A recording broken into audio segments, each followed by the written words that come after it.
This is not just demographic decline, this is Russia's largest collapse in modern history unfolding in slow motion. In his all-consuming obsession with the West and the war in Ukraine, Vladimir Putin is about to lose 40% of the country, the vast Russian Far East. While Moscow funnels every resource toward the NATO border, entire regions are being abandoned to depopulation, economic ruin, and minus 40 degrees Celsius winters. China is executing a silent multi-billion-dollar economic annexation. North Korean workers are being imported under brutal conditions, and strategic infrastructure like the Baikal-Amur mainline modernization has ground to a halt. Putin is losing the East, and with it, Russia's future as a Eurasian power. Hit that subscribe button right now because this channel covers the real story, not the headlines, but the history being made underneath them as Russia's empire contracts from within. When most people think about Russia's problems, they picture the battlefield in Ukraine, sanctions, or staggering troop losses, and yes, those matter enormously, but underneath the Western Front lies something far more existential: the slow-motion unraveling of nearly half the country's territory. The Russian Far East, spanning millions of square kilometers rich in resources, is being hollowed out and left behind. Decades of neglect, dramatically accelerated by the war, have created a power vacuum that Beijing is patiently filling. You cannot claim great power status while abandoning 40% of your own landmass. The numbers paint a devastating picture that Moscow desperately wants to hide.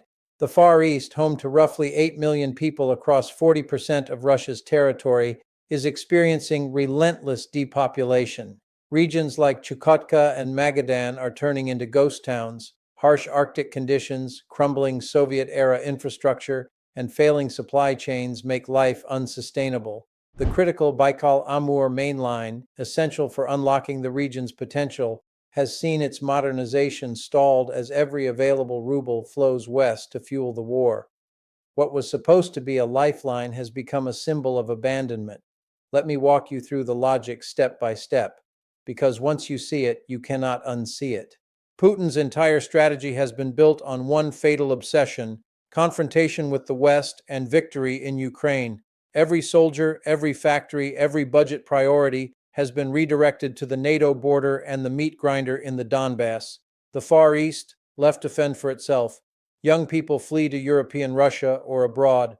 Birth rates have collapsed. Settlements that once supported mining, energy, and ports now stand empty, reclaimed by the wilderness.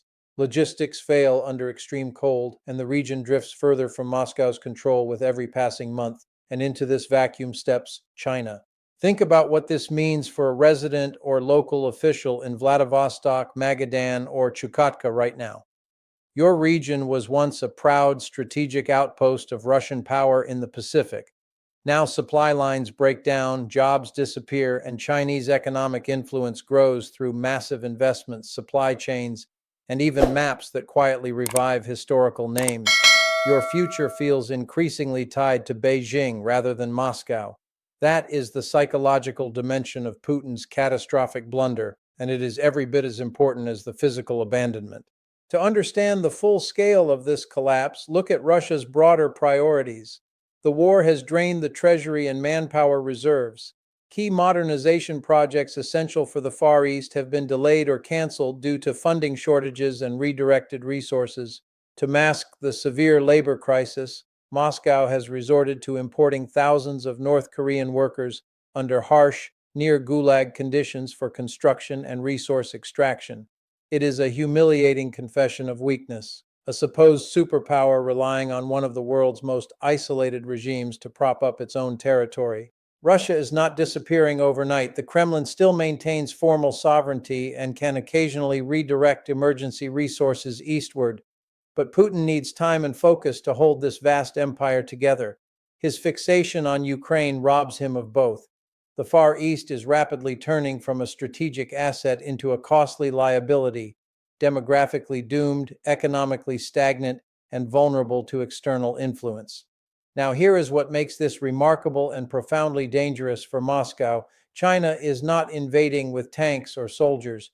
It is conducting a patient, silent economic annexation, billions in investments, creeping influence over local supply chains, and growing demographic and cultural sway. Putin, who launched a full-scale war to secure borders in the West, is losing actual Russian territory through sheer neglect and miscalculation.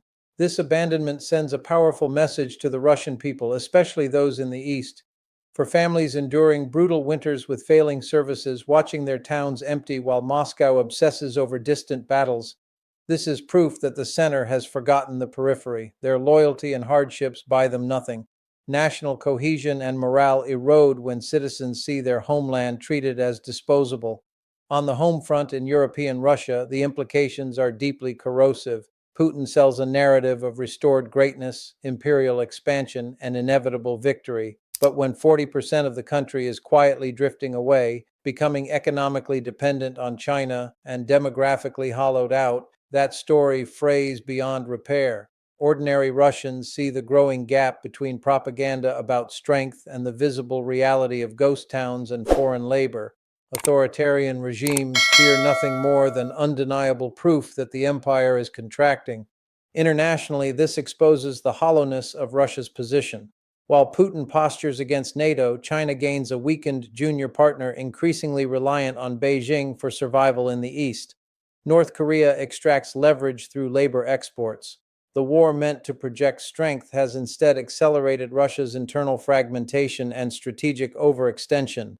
It destroys any credible claim to being a true transcontinental power. The effects are cumulative. Demographic collapse combines with infrastructure decay, stalled rail projects, labor shortages filled by foreign workers, and rising Chinese dominance. Each problem feeds the others in a vicious cycle. The Far East's ability to contribute to Russia's economy, security, and global standing continues to diminish. Moscow's obsession in the West makes holding the East nearly impossible.